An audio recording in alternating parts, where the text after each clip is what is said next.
Hello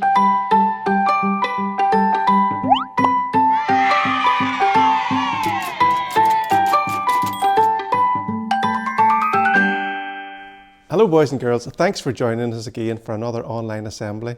It's Uncle Robert here from FPC Kids with you today. Now before we bring today's message, we're going to start off our assembly with some lovely lively singing, so do join in.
Now today, boys and girls, I want you to think a little bit about the responsibility that is ours to look after this place, the planet that we live on. Because you see, as far as the Bible is concerned, it's our job to take care of and look after the world that is around us. It's remarkable to notice that after the wonderful account of God's creation in Genesis chapter 1, that God gave Adam, who was the first man, full responsibility and stewardship over all of that wonderful creation. You know, in Genesis chapter 1 verse 26, it says that Adam and all who would follow after him, that's you and me, would have dominion. That means to have rule over the fish in the sea, the birds in the air, and over all the earth and everything that lives upon it. And then in Genesis chapter 2 verse 20, Adam was given the task of naming all the animals. God, I suppose, was training him up in the field of zoology. And then in Genesis chapter 1 verse 29, you read it, you'll see that God took time to explain to Adam how the plants grew, how they would produce their own seed and provide beautiful fruit for him to eat. You see, God was now training Adam to be a first-class horticulturist. And then in Genesis chapter 1 verse 30, God explained to Adam how all the creatures lived and how they moved about in their natural environment. He pointed out how they had been supplied with all the greenery and all the vegetation necessary both to live and to thrive. Adam, you see, was being made aware of the environment and how the ecosystem worked.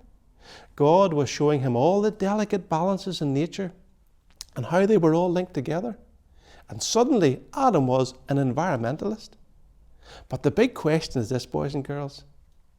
Was Adam and all who followed after him successful? Did they do a good job? Are we doing a good job today? Well, let's have a look at all the results and find out.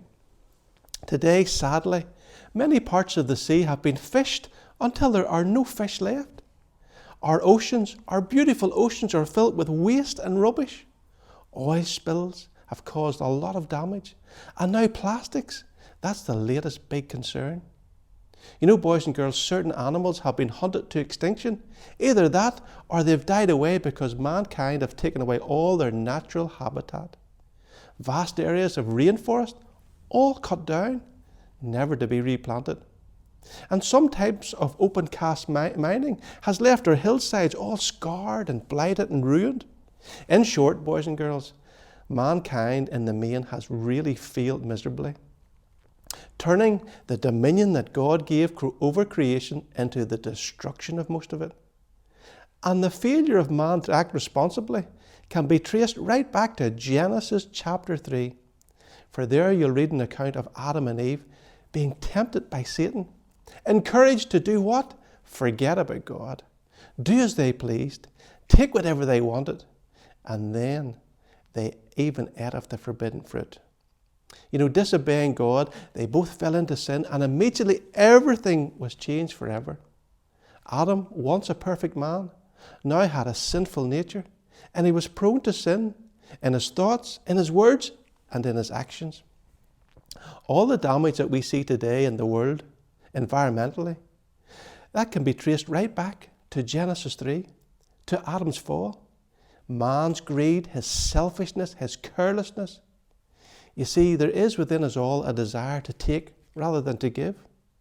We want to have our own way regardless of others. We break agreements, we bend and break the rules, and we do it to suit ourselves, and we have very scant regard for regulation and authority.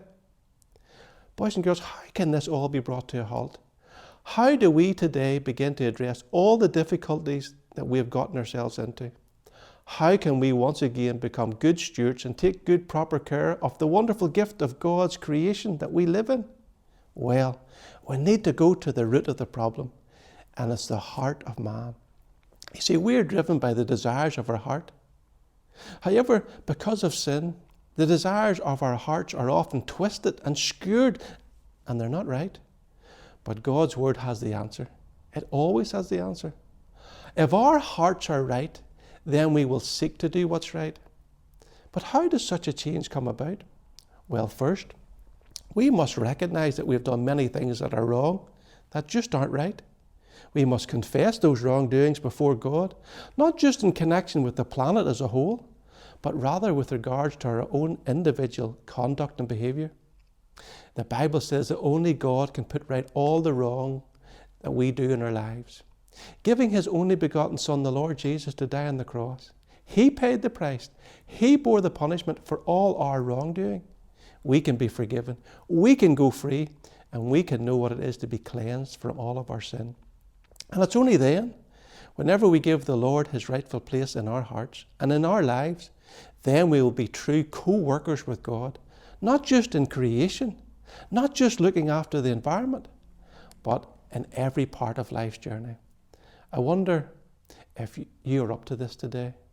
It's the greatest challenge of all, I hope that you are. And we trust that God will bless these few thoughts to your heart. Now, you've sat really well.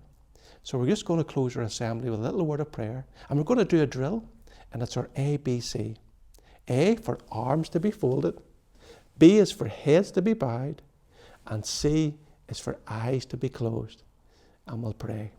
Dear Lord, we thank thee for this time today with the boys and girls as we've considered thy wonderful creation and our responsibility to look after it. And we realize, O Lord, that the problems we see around us are really down to us.